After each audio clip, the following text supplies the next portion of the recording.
wala po sa inyong certificate of registration na baka po nakakalimutan natin na hindi lang po tayo informed na kailangan pong ipasa sa BIR. Ano po? Kasi po, failure to submit these forms po, may karagdagan na penalty. So, maigi pong alam natin to, para kapag hinalang po namin sa inyo, hindi po kayo magugulat na kailangan pala. So, pag nagpapasa po sa amin ng mga reportorial requirements kung tawagin, dapat po nasa long brown envelope. Tapos, nakalagay po dun sa long brown envelope, yung TIN, yung registered name ng taxpayer, tapos kung may business name po, pakilagay din po. Tapos kung ano yung mga document, ano yung document na yung sinasubmit. So, kung mapipicturean niyo po itong mga revenue regulation, kung saan pwede po kayo magbasa-basa ng tungkol sa mga reportorial na yan po sila. So, una tayo natin i-discuss yung inventory list. So, sino po ba yung required mag-submit ng inventory list? So, tingnan niyo po yung certificate of registration nyo o yung BIR Form 2303 nyo. Kapag po yung line of industry nyo nandito sa site na to, wholesaling, distributing, detailing, manufacturing, real estate dealers, hanggang building contractors po, so required po kayo magpasa ng inventory list. So yung ano po ba yung mga inventory na yon? So kapag wholesaling po kayo, ang tawag po doon ay stock in trade. Sila po yung mga binebenta nyo. Ano po? Kapag naman po nasa manufacturing kayo, so tatlong uri po yon. Pwede pong naka-raw materials pa, goods in process or work in process po, at saka yung mismo stock in trade o yung binebenta na. Tapos yung other goods po, papasok po dun sa yung apat na pababa. Ano po, na related dun sa type of business po na meron kayo. So saan po kayo dapat magpasa ng inventory list? So sabi po dyan, kung isa lang naman po ang negosyo ninyo, kung saan po kayo BIR naka-register, dun po kayo dapat nagpapa-submit. Ngayon, kung madami po kayong businesses, kung saan po ang inyong main office, meaning po kung saan po registered yung 00 yung dulo ng TIN, doon po dapat nagpapa-receive ng inventory list. Ano po? Ang deadline po niyan, kung ang inyo po isang taon, ay yung business cycle po ay natatapos ng December 31, ang deadline po ng submission sa amin ay January 30. Hindi po January 31 ha, January 30. So kalimitan naman po sa atin, calendar year tayo. Ano? Meaning natatapos ng December 31 yung isang taon. Ngayon, kung fiscal year po kayo, ano po, usually ay natatapos ay March or September. So, plus 30 calendar days, at the end of the accounting period, din po yung deadline ng inventory list. So, pag nagsasubmit po nito, makikita nyo yung schedule ng inventory na applicable sa inyo dito sa RR 57-2015. Tapos po, dapat i-scan nyo yung schedule na yon, isa-save nyo po sa flash drive. So this year po, nag-implement na po kami na naka-flash drive po talaga. Kasi po, meron tayong regulation naman na basis dito na kapag wala na pong module ng pagbabasa ng soft copy na by CD, pwede po mag-implement si RDO na naka-flash drive. Ano po? So hindi po required na malaki yung memory, basta kasya po yung inyong file, dun nyo na lang po i-save sa flash drive. Tapos po, yung Annex D, notaryado with doc stamp. Ano po? Yung Annex D printed po. Tapos nang hihingi po kami ng actual printed copy mo schedule na yan. So, bali pag nagsasubmit po ng inventory list po, sa loob ng envelope, nandun yung printed na schedule, yung Annex A or hanggang C, Annex D na sworn declaration at yung soft copy. Ano po? So, tatlo yung naman ng envelope. So, ganyan po yung sample ng Annex A. Usually, ito po ay for retail and manufacturing industry. So, ilalagay niyo po dyan lahat ng hindi nabenta nung natapos yung calendar year niyo. So, paano kapag ubos yung inventaryo? Lagay niyo lang po no inventory. Paano po kung kayo po ang pagka-retail nyo ay yung made to order? So, ibig sabihin, yung kapag may order lang, saka lang po kayo gagawa. So, wala talaga kayo. Ano po? Kailangan po may ganyan pa din, no inventory. Paano po pag online seller ako? Pero, pag tingin mo sa 2, 3, o 3 mo, retail po yung nakalagay, yung industry mo, required pa rin kayong mag-submit ganyan. Kung walang inventaryo, no inventory. Ang ilalagay po dito sa portion ng team na yan, yung team po ng negosyo ha. Kasi minsan, si business owner, hindi na po makapunta dito sa BIR, si representative na lang po ang napunta. Pwede naman po yun. Tapos, dapat lang, team po ni negosyo ang nakalagay. Kasi team-based po kami pag naghahanap po ng file. Ano po? Annex B naman, kapag under ka ng real industry. So, pag nagbebenta po ng mga lupa-lupa, ano po? Mga ganon, mga properties, yan. Annex B-1, yung details po nung Annex B. Annex C naman po pag nasa construction industry ka. So, yun po yung differences ng tatlong annexes. So, ito naman po yung sample ng Annex B. So, dito po again, pwede po yung authorized representative nyo po yung nakalagay yung pangalan dyan. Hindi naman po kami maselan. Tapos, lalagay nyo lang po ending, anong taon po yung pinapasa nyo. Tapos, magtataka po kayo dito sa annex na to, no? Kasi 2015 pa po ito, slash nyo lang po yung DVD, lagay nyo ng USB or flash drive. Tapos, dito po, lalagay nyo po yung pangalan ng nagpa-receive dito. Dito po, team ng negosyo. Ha, team po yan na may-ari kaya ng negosyo po. Ano po? Notaryado with doc stamp po yung copy natin. Tapos ito po, baka lang po meron kayong o kayo mismo ay gasoline station owner, no? This is a reminder lang po na bukod dito sa inventory list na to, required po kayo under RMC 2-2020 na magpa-receive po ng Certificate of Stock Inventory every January 15. So, pag ano po, may kakilala kayong may-ari ng gasoline station, paki-remind sila. Kasi usually, nape-penalize po sila, akala nila ito lang ipapasa nila, no? Eh, meron palang isa pang bukod sa kanila. So, ito po, failure to submit ng inventory list po, kapag no inventory yan, halimbawa po, January 31 ka nagpa-receive, isang araw lang naman yung pagitan, automatic po, penalty po tayo, 1,000 pesos. No? Kapag lumagpas po ng 50,000 yung amount ng inventaryo, 3,000 na. And so on po. So, maximum penalty po is 25,000. Ito po, base sa tax code. Next, reportorial requirement po natin. Lessee information statement. Ano po ba ito?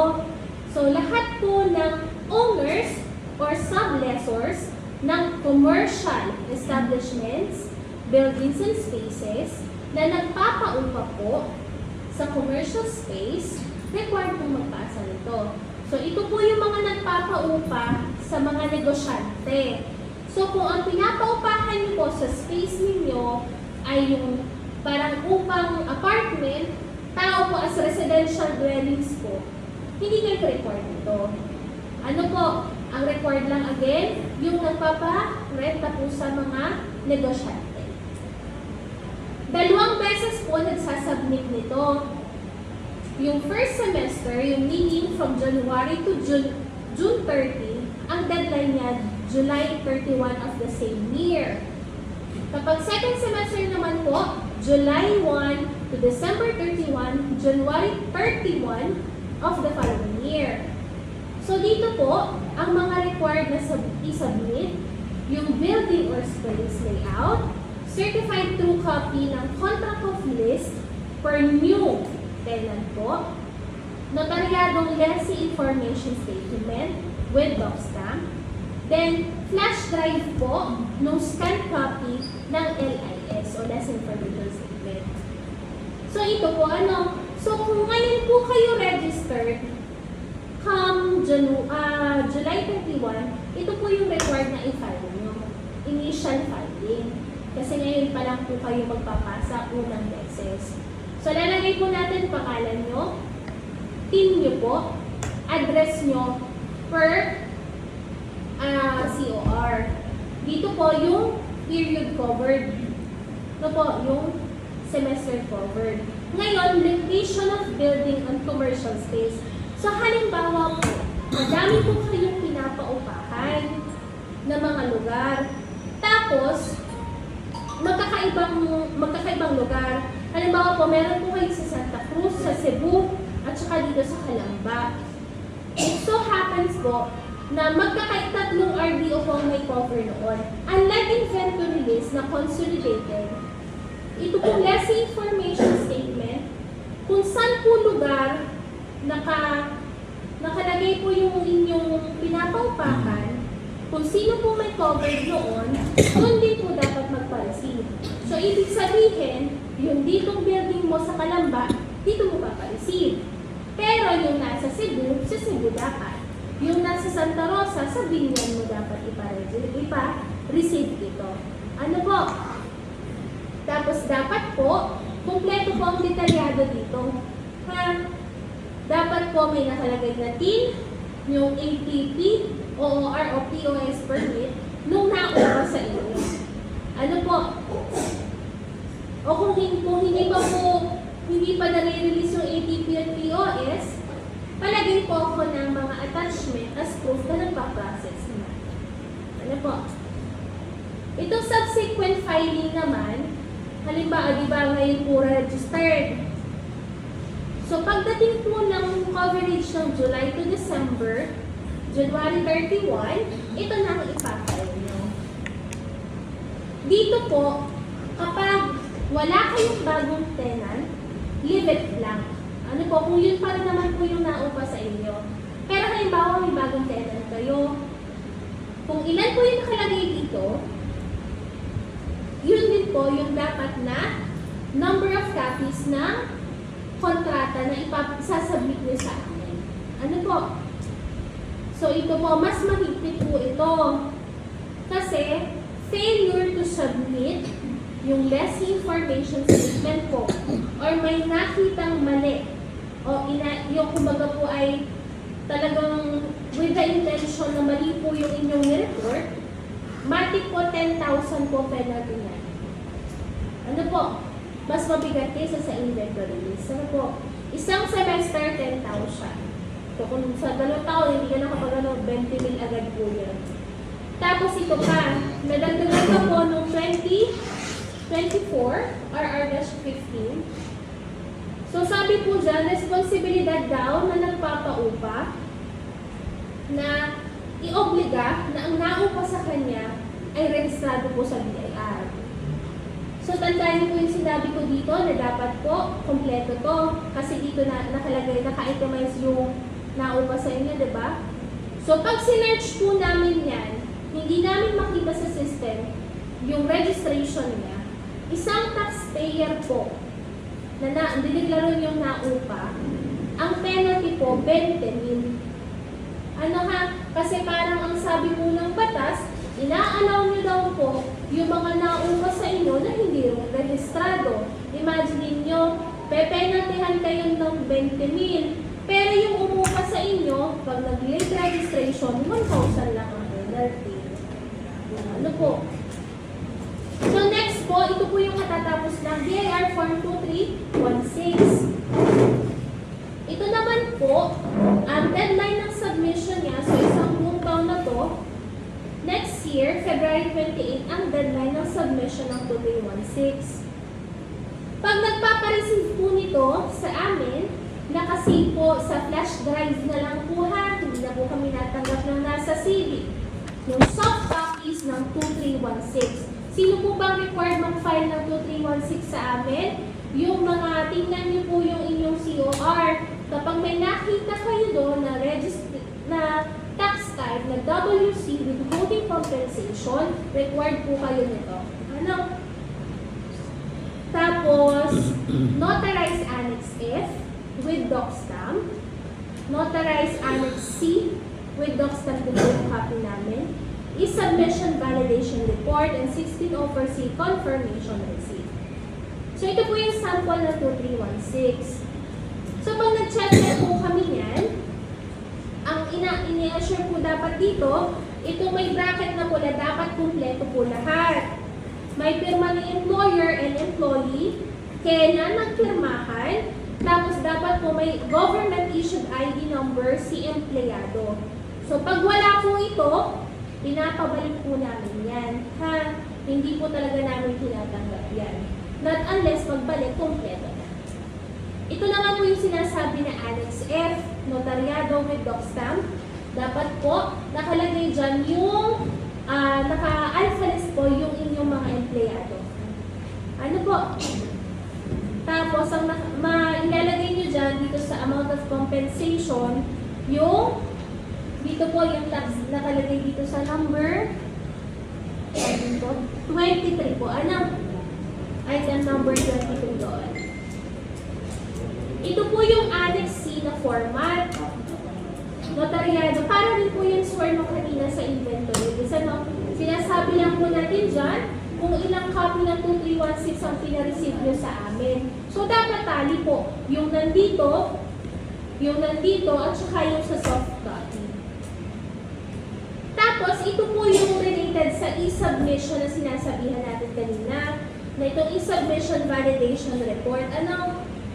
So, ito po, madadownload nyo po yan. 7.4 na po yung available sa BIR website.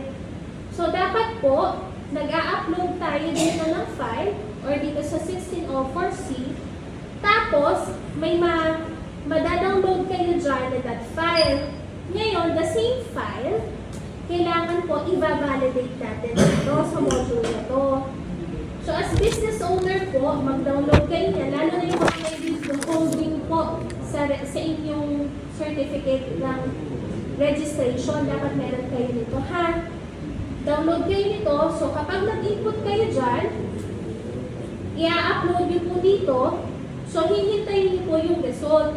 Kapag nakalagay, no errors found na siya, yung that file, isasubmit nyo na po siya sa e-submission at bir.gov.ph. So, ang iniiwasan po kasi natin dyan, di ba ito po yung list ng requirements para pag nagsasubmit ng 2316. Kapag hindi ka po nag-isab, hanapin po namin yung inyong report. Pag wala pong isab na submit on or before January 31, isang empleyado, ang penalty po, 1,000. Ano po? So, halimbawa po, 100 employees ang meron ka. Maximum naman siya ng 25,000. So, dahil lang hindi ka nag-isab po, may penalty ka na agad doon. So, be mindful na lang po tayo dito, ha? Yung validation report, makukuha niyo siya dun sa reply ni e-submission at bir.gov.ph. Dito naman po yung sinasabi kanina na 1604C. So, annual return po ito, ang deadline din ng submission ito, January 31. So, dapat po, pag may natanggap kayong confirmation receipt, i-preprint niyo po yun, tapos, yun po ang ipapasa niyo sa amin. So, late po, halimbawa, next year, nagpasa kayo sa amin, dating kayo sa amin ng February 28, ano? Ang inyong e-submission, February 28 din. Tapos, ang inyong 1604C, February 28. 10 ang empleyado nyo. So, ang magiging penalty nyo po, 10,000 dun sa e-submission na late, 1,000 para po dito sa 1604C. So, akala nyo po, on time kayo, hindi pala. Ano po? So, be mindful na lang po na January 31 ang deadline ng 1604C at saka po yung e-submission validation report. Ano po? Yan po. Next po ay yung BIR Form 2307 natin. So, unlike 2316 na February 28, so si 2307 naman po, ang deadline niya kung saan niyo siya ginamit. So, kung saan po kayo nag-credit po ng income, nagbawas po. Kung saan yung weekly name yun, bawa po ay sa quarterly mo siya ginamit, 1701Q. Third quarter, deadline po ng November 15 kung individual ka. So, magpapareceive ka sa amin ng mga ito, nasa baba, on or before November 15. Pero kung sa annual naman niyo po ginamit, April 15 ang deadline, April 15 din po yung deadline nito sa akin. Ano po? So, ito po, pag nagsasubmit sa amin ng 2307, may flash drive, nakalagay po yung soft copy sa 2307, Annex C, yung ating sworn declaration, ito din po yung sworn nito, na same po sa 2316. Tapos, e-submission validation report, galing po din dito. Ito po. Meron pong VAT register dito. So, pag naging 3 million po ang inyong net sales, magiging ano na po kayo sa VAT register, ha? Ito naman po yung isa pang concern ninyo. Kasi nakakalimutan po ng mga VAT register na required din po sila nito. Akala nila pag nakapag-file sila ng 2550Q, okay na yun. Ngayon may tinatawag po na SLSP. Nadadownload po ito sa BIR website, ha? Itong relief kung tawagin, VAT relief. So, para siyang alpha list data entry yung katulad kanina. So, pag nag-upload ka dyan ng sales, ng purchases, and importation nyo po, dapat ginagawa nyo po yan on or before 25th day of end of the following nung quarter na yon. Pag na-generate nyo yung that file, pag no errors po sa validation module, submit mo na dito sa website na to. So, kapag yung inyong 2550Q, no transactions po, as in zero lahat, wala na po nito, okay na. Pero kapag positive or negative yung tax due, automatic po required na ganito. Ha? Kasi ito naman po, ang penalty din po ng hindi paggaganito, isang information po, 1,000 din. So halimbawa, madami kang sales, so 25,000 po maximum nito. Ano po, per line item po kasi ang inaano ng items. Dito po dina-download siya, ha? Sa BIR website, sa downloadables po, download po lang siya. Ito po yung mga annual information return lang po, ha? Ito po, 16 offer F, kasabay po siya ng C, 16 offer C na January 31, ang deadline. Ito naman pong 16 offer E, ang deadline po nito is March 1 of the following year. So, yun lang po. Ano? Tapos, sa amin pala pong section, yung halimbawa po, gusto nyo malaman kung may mga open cases kayo. Ano po ba yun? Yung open cases po, yung mga unfiled returns. Kasi di ba may mga required kayong i-file na return. Gusto nyo lang i-check kung pumasok ba lahat. So, sa amin po inapunta, may form po na tinatawag update or closure. Update po kayo most probably. Hingi lang po kayo sa ground floor. Tapos, diretso kayo dun sa team verification. Pag meron na doon, saka kayo umakyat sa amin para malaman nyo lang kung may mga open cases kayo. Ano po? Salamat po.